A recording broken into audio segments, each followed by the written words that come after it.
గౌతమాం చూసి ఇట్లు అడిగిరి, ఓ మహర్షి, ఏ వ్రతము చేసినా కోరిన ఫలితాలు సిద్ధించునో అటు దాన్ని తెలపమని కోరెను. అందుకు సూతమహాముని, ఓ మునులారా, పూర్వము నారదుడు శ్రీ మహావిష్ణుని ఇదే విధముగా కోరగా శ్రీహరి తెలిపిన విషయము మీకు చెబుతున్నాను, భక్తి శ్రద్ధలో వినుడు అని ఇట్లు చెప్పసాగాడు. నారదుడు పూర్వము సకల లోకాలు తిరుగుచు భూలోకం వచ్చెను. భూలోకంలో మానవులు పడుచున్న కష్టాలు చూసి వీరి కష్టాలు ఎట్లు తొలగిపోవనో అని ఆలోచించి వైకుంఠంకు వెళ్ళాను. వైకుంఠంలో శంఖము, చక్రము, గద, పద్మ మొదలకు అలంకారం గలవాడు శ్రీహరిని చూసి ప్రార్థించెను. నారాయణు భక్తుల బాధలు తొలగించినట్టు, ఆది పురుషుడా, నీవు భక్తితో నమస్కరించున్నాను అని అప్పుడు శ్రీహరి నారదుని మహాముని ఇట్లా అడిగను, ఓ నారద మహాముని, నీ వచ్చిన కారణమేమి? నీ కోరికలు తీర్చేదను అని చెప్పాను. అప్పుడు నారదుడు, ఓ భగవంతుడా, భూలోకంలో మానవులు నానా విధాల కష్టాలు అనుభవించున్నారు. వారికి ఆ కష్టాలు ఎట్లు తొలగిపోనో అందుకు ఏదైనా ఉపాయం తెలుపును అడిగడు. అనుగ్రహింపమని ప్రార్థించగా అప్పుడు శ్రీ మహావిష్ణువు ఇట్లు చెప్పును, మానవులు తమ దుఃఖాలను తొలగించుటకు ఒక వ్రతము కలదు. అది సత్యనారాయణ వ్రతము. ఆ వ్రతము భక్తి శ్రద్ధలతో ఆచరించిన వారు ఇహలోకంలో సకలైశ్వర్యాలు పొందిన వారే పరలోకంలో మోక్షం పొందెను అని అది విని నారుడు సంతోషంలో ఇట్లు అడిగిను, ఓ దేవదేవా, ఆ వ్రతం యొక్క వివరం తెలుపమను. అది ఎట్లు ఆచరించాలో కానీ ఇది మనలో ఎవరు ఆచరించారో అని శ్రీ మహావిష్ణువు చెప్పను.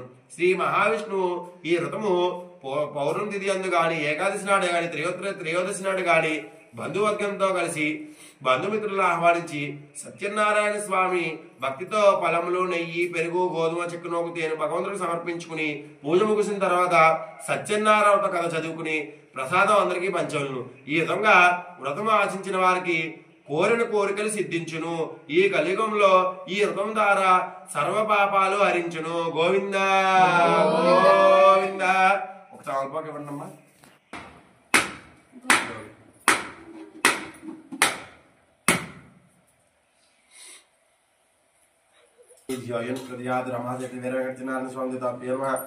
సత్యనారాయణస్వామింత్రే నారికేళ వైశాల్యం ఇచ్చిన తమలపాకు పట్టుకుని మధ్య మధ్య బాణ్యుక్తమేంత్రే హారతులకి ఇచ్చాలి. కర్పూరం వెలిగించేది తీసుకురండి.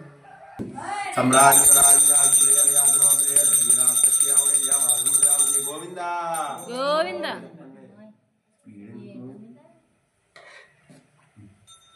ఓం గోవింద గోవింద. అధ్యాయంత్రే గోవింద గోవింద. ఇద్దరు కళ్ళగద్దుకోండి. మా అక్షంతలు పట్టుకోండి. మళ్ళీ మీ ఇద్దరు. ప్రథమోధ్యాయంత్రే ద్వితీయోధ్యాయ ప్రారంభ. అక్షంతలు తీసుకోండి మీరు. అప్పుడు సూతమహాముని ఇట్లు చెప్పసాగాను, ఓ మునిశ్రేష్ఠులారా, ఇంకో కథ చెప్తాను వినండి. పూర్వము ద్వితీయోధ్యాయ ప్రారంభ. సూతమహాముని, ఓ మునులారా, ఇప్పుడు సత్యనారాయణ వ్రతము పూర్వము ఎవరు ఆచరించారో తెలుపదును. పూర్వము కాశీనగరంలో ఒక పేద బ్రాహ్మణుడు ఆకలిచే బాధపడుతూ తిరుగుచూ ఉండేవాడు. శ్రీ మహావిష్ణువు ఒక వృద్ధిని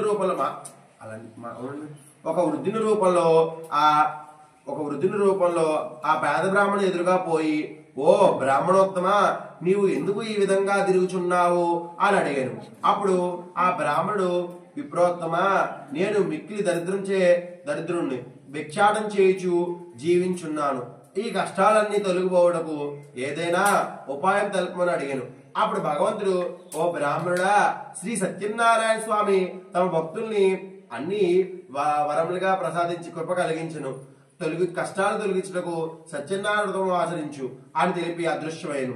అప్పుడు ఆ వేద బ్రాహ్మణుడు సత్యనారాయణ వ్రతము రేపే చేయవలసిందని తన మనస్సులో సంకల్పించుకుని ఆ రాత్రి ఉత్సాహం వలన నిద్ర రాకపోగా ఎట్లో కాలం కలిపి మరునాడు తెల్లవారుజామున లేచి సత్యనారాయణ వ్రతము తప్పక చేయవలసిందని మరలా సంకల్పించుకుని భిక్షాటనకు బయలుదేరను. ఆ రోజు అతనికి చాలా ద్రవ్యం లభించెను. ఆ డబ్బులతో అతడు ఫలములు, పాలు, తేనె, పెరుగు మరియు సకల పూజ ద్రవ్యాలు కొని బంధుమిత్రులతో కలిసి శ్రీ రమాసహిత వీర వెంకట సత్యనారాయణ స్వామి వ్రతం ఆచరించి ఆ భగవంతుని కృప వల్ల అతని ద్రవ్యం తొలగి సకల సంపదలతో సుఖముగా జీవించెను. ఆనాటి నుండి ప్రతి నెల అతడు విడవక సత్యనారాయణ ఆచరించి చివరకు మోక్షం పొందును. ఒకనాడు ఆ బ్రాహ్మణుడు వ్రతం ఆచరించేటప్పుడు ఒక కట్టెలమ్ముకునేవాడు జీవించసాగాడు. ఆ ఇంటికి వచ్చి దాహం వచ్చుకుని నీళ్లు అడిగాను. సత్యనారాయణ చూసి అతను ఆ పూజ ఏమి, ఆ విధానం నాకు తెలుపమని ప్రార్థించగా ఆ బ్రాహ్మణుడు అతనితో పూజ విధానం తెలియ ప్రసాదం పుచ్చుకుని కట్టెలమ్ముకునేవాడు సత్యనారాయణము చేయుడని నిశ్చయించుకుని కట్టెలమ్ముకునేవాడు పట్టణంలోకి పోయి ఆనాడు అతడు కట్టెలమ్ముకునే ధనమంతా మిక్కిలి లాభం పొందెను. అతను అదృష్టం అనుకుని అదృష్టమునకు సతించి అతను అరటిపళ్ళు, చక్కెర, నెయ్యి, పాలు, పెరుగు, గోధుమ నూక మొదలకు తీసుకుని ఇంటికి చేరును. తన బంధుమిత్రులతో కలిసి సత్యనారాయణ ఆచరించి స్వామి దయ వల్ల సకల సంపదలు పొంది సుఖముగా జీవనం సాగించి మోక్షం పొందిను. గోవిందా గోవిందా. రెండు మీరు వేసుకున్నావు బాగుంది. అందులో కాదు, మీకు అలవాటు చేయాల్సి వస్తుంది.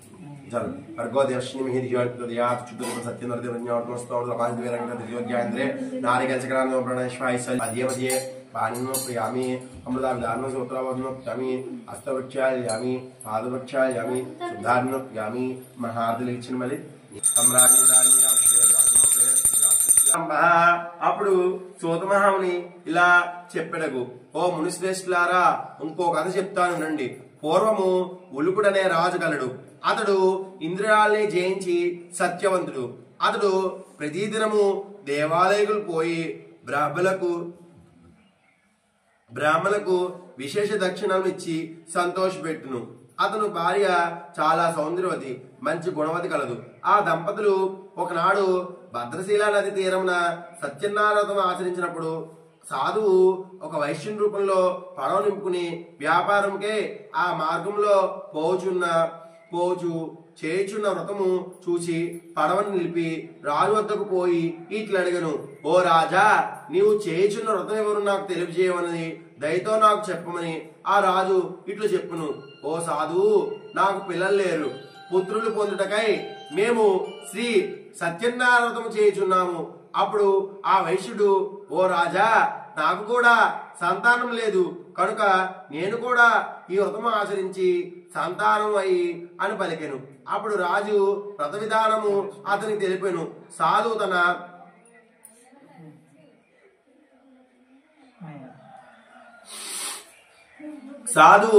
బయట మాట్లాడద్దని తన వ్యాపారం పూర్తి చేసుకుని తిరిగి తన స్వగ్రహం చేరుకున్నవాడై సత్యనారాయణ వ్రతము ప్రభావం వల్ల తన భార్య లీలావతి చెప్పి తనకు సంతానం కలిగినచో వ్రతము తప్పక ఆచరించిన ప్రతిజ్ఞ చేసెను. ఆ దేవదేవ దయ వల్ల లీలావతి గర్భవతి ఓ కుమార్తె కనను. ఆ దంపతులు ఆమెకు కళావతి అని పేరు పెట్టి ఒకనాడు లీలావతి భర్తకు సత్యనారాయణ ఆచరించాలని గుర్తు చేసెను. అప్పుడు సాధువు అమ్మాయి వివాహకాలంలో వ్రతము చేసేదని చెప్పేదను.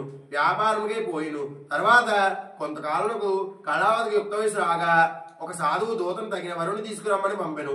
ఆ దూత కాంచనగరం నుండి యువకుడైన వైష్ణు కుమారుని చూసి తీసుకుని వచ్చాను. ఆ సాధువు తమ కుమార్తె వివాహం మహావైభవంగా చేశారు, కానీ సత్యనారాయణము ఆచరించడం మర్చిపోయాను. అందుకు స్వామి సాధువును శపించి కొంతకాలంకు తర్వాత వైశ్యుడు అల్లుతో కలిసి వ్యాపార నిమిత్తంలో సముద్ర నగరముల రత్నపురము అని పోయాను. ఆ రత్నపురము చంద్రకేతు మహారాజు పరిపాలించును. ఆనాడు దొంగలు రాజుగారి కారాగారం నుండి కొంత ధనము అపహరించిపోయిచు ఆ వర్తకులు చోటుకు చేరి రాజభటులు ఆ దొంగలు పట్టుకుని పేదలకు వచ్చి ఉన్న చూసి ఆ దొంగలు అపహరించిన ధనము వర్తకుల చెంత వదిలేసి పారిపోయింది. రాజభటులు ధనము అక్కడ ఉండడం చూసి ఆ వైశ్యాన్ని దొంగలించి రాజు వద్దకు తీసుకుపోయింది. ఆ రాజువారిని కారాగారంలో బంధించడం ఆజ్ఞాపించగా ఆ వైశ్యులు ఎంత ప్రార్థించినా మాట వినేవారే లేదు. ఆ మహారాజు ఆ వర్తలు పడవనున్న ధనమంతా కూడా ఆధీనం గాలించి సత్యనారాయణ శాపం వల్ల ఆ వైష్ణు భార్య కుమార్తె కూడా అనేక కష్టాలు పారై వారి గృహంలో ధనమంతా చోరులు అపహరించుకుపోయిద్రి. ఒకనాడు కళావతి ఆకలితో భిక్షాటన తిరుగుచు ఒక బ్రాహ్మణ ఇల్లు చేరుకును. ఆ దినము ఆ బ్రాహ్మణ ఇంటిలో సత్యనారాయణ జరుగుతుండ చూసి పూజ ముగియంత వరకు కూడా అక్కడే ఉండి ప్రసాదం స్వీకరించి ఇల్లు చేరుకును. రాత్రి ఆలస్యంగా వచ్చి చూసి లీలావతి కారణం అడగగా కళావతి తన తల్లి సత్యనారాయణ గురించి చెప్పాను. అమ్మా రాత్రి ఆలస్యంగా వచ్చిన లీలావతిని కారణం అడగగా కళావతి తన తల్లితో సత్యనారాయణ గురించి చెప్పాను. లీలావతి వెంటనే తన భర్తకు ప్రతిజ్ఞ గుర్తు చేసుకుని బంధుమిత్రులతో కలిసి క్షేమంగా ఇల్లు చేరుకున్నట్టు వరం కోరిను. సత్యనారాయణ స్వామి సంతోషించి చంద్రకేతు మహారాజు కళ్ళలో కనిపించి ఇద్దరు వర్తకులు కారాగారాన్ని విడిచిపెట్టు అనుమతించను. నీ నిజమైన దొంగలు కాదని తెలపగా మరుసటి రోజు ఆ రాజు తన మంత్రులతో స్వప్నం గురించి తెలిపి ఆ వైశ్యులను విడిచి వారితో ఇట్లు వీరిద్దరూ కర్మవశాత్తు ఈ కష్టాలు బాధితులు గాని ఎప్పుడూ నిర్భయంగా పోము అని చెప్పగా వారి ధనముకు వారు ఇచ్చి సాదరముగా పంపెను. గోవిందా గోవిందా. అక్షంతలు 2 మీ శిరస్సు మీద వేసుకుని మిగతా వేసేసి ఒక కొబ్బరికాయ కొట్టింది. అధ్యాయ ప్రారంభ. పిదప మళ్ళీ అక్షరం తీసుకోండి. పిదప ఆ వైశ్యులు తమ నగరముకు పోవుటకై బయలుదేరిద్రి. సత్యనారాయణ వారికి పరీక్ష దయచి ఒక సన్యాసి రూపంలో ధరించి ఆ వైశ్యులు పడవ వద్దకు వచ్చి ఆ పడవలో సామాన్లు ఏమని అడిగారు. అప్పుడు ఆ వైశ్యులు ఆ వర్తకులు గర్వంతో ఓ సన్యాసి మా ధర్మ అపహరించడానికి ఆలోచించుంటావా? పడవలో ఆకులు అలములు తప్ప ఏమీ లేవని బదులుగా చెప్పిదిరి. ఆ సన్యాసి అది విని తదాస్తు అనను. పిదప ఆ వైశ్యుడు పనిలోకి పోయి చూడగా అది ఆకులు అలములు నిండిపోయి ఉండెను. ఆ సాధువు చూసి మర్చిల్లి అల్లుని సేవతో తెలివి తెచ్చుకుని అది సన్యాసి శాపఫలమే అని విఫలించి ఆ వర్తక తీరమునకు పోయి అక్కడ సన్యాసిని చూసి అతను నమస్కారం చేసి తమను క్షమించమని ప్రార్థించగా అప్పుడు ఆ సన్యాసి సంతోషించి సాధువు చింతిత వలన సత్యనారాయణ చేయక పాడైపోతుంది వలన ఈ కష్టాలు కలిగిన ఈ వ్రతము ఆచరించి అప్పుడు ఆ వైశ్యుడు ఓ దేవదేవా బ్రహ్మాది దేవతలు కూడా నీ మాయ చేయగలిగిన వారు నేనెంతటి వారిని నాపై కరుణకు చూపవా అని ప్రార్థించగా అప్పుడు అది విని స్వామి సంతృప్తుడై ఆ ధనము ప్రసాదించి ఆ దృశ్యమయ్యను. ఆ వర్తకులు ఇద్దరు సంతోషంతో తమ నగరముకు పయనించితిరి. తమ క్షేమంగా తిరిగి వచ్చామని వర్తకు తెలిపిరమని ఒక దూతను ఇంటికి పంపెను. ఆ సమయంలో లీలావతి కళావతి సత్యనారాయణ ఆచరించితిరి. లీలావతి పూజ ముగించుకుని భర్తను చూసుకు సముద్ర తీరకు బయలుదేరిని. కళావతి తొందరలో భగవంతుని ప్రసాదం తినకుండా మరిచిదును. అందువల్ల సత్యనారాయణ స్వామి ధనమూలంతో సహా రేవులో ఉన్న పడవను ఉంచేసిదిరి. అది చూసి దుఃఖింపుడై సాధువు ఓ సత్యనారాయణ స్వామి మాయ అనుగ్రహించిదిరి వాడిని నీ సత్యనారాయణము చేసిదని ప్రతిజ్ఞగా స్వామి ధనముగా ప్రార్థించి కరుణై సముద్రుడిగా శ్రీహరి సముద్రుడై ఓ సాధువు నీకు మాత ప్రసాదం తినకుండా భర్తను చూసుటకు తొందరగా వచ్చినది. అందువల్లే ఈ మాయ కల్పించింది. ఆమె ఇంటికి పోయి ప్రసాదం స్వీకరించరమ్మని అది విని కళావతి ఇంటికి పోయి ప్రసాదం తీసుకుని రాగా భర్త పడవ సహా క్షేమంగా ఉండిద్దిరి. అది చూసి స్వామి కొనియాడి ఆ సాధువు ఇంటికి చేరి బంధుమిత్రులతో కలిసి ప్రతి పౌర్ణమి వ్రతము ఆచరించగా సకల సుఖాలు అనుభవించి అత్యంత మోక్షం పొందెను. గోవిందా గోవిందా. అక్షంతలు 2 శిరస్సు మీద వేసుకుంటున్నా.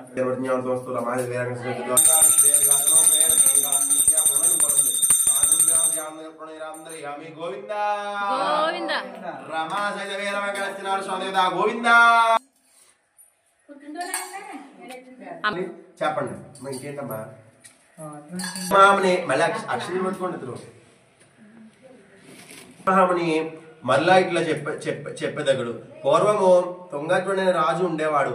అతడు ఒకనాడు వేట ముగించుకుని ఒక చెట్టు కింద కూర్చుని ఉండగా అక్కడ కొందరు గొల్లలు సత్యనారాయణ ఆచరించి చూసి వారిచ్చిన ప్రసాదం గర్వంతో రాజు స్వీకరించుకున్న తన రాజధాని తిరిగి వచ్చినప్పుడు ఆ రాజు తన పిల్లలు ధనము అన్ని మాయమనుడు చూసి దుఃఖుడై స్వామి శాపం వల్ల గ్రహించెను. అతడు వెంటనే ఆ గొల్లల వద్దకు పోయి వారికి నమస్కారం చేసి ఆ పూజా విధానం తెలుసుకుని భక్తి శ్రద్ధలతో వ్రతము ఆచరించి ఆ స్వామి సంతృప్తుడై వ్రతతో రాజుకు పోవి ఉన్నవన్నీ కూడా తిరిగి ప్రసాదించి అటు వెమ్మట అతడు సుఖసంతోషాలతో జీవితాంతం గడిచి చివరకు వైకుంఠం చేరును. సూత మహాముని, మునులారా, మీకు సత్యనారాయణము మొదట విష్ణు నారద తెలిపిన విధంగా ఈ వ్రతము ఆచరించడం ద్వారా మానవులకు సకల అభిష్టాలు పొందిన వారై చివరకు మోక్షం పొందును. ఈ విధంగా సూతమహం ద్వారా సత్యనారాయణము విని శోకనాథి మహాములు ఇంటికి పోయిత్రి. గోవిందా గోవిందా గోవిందా గోవిందా గోవిందా.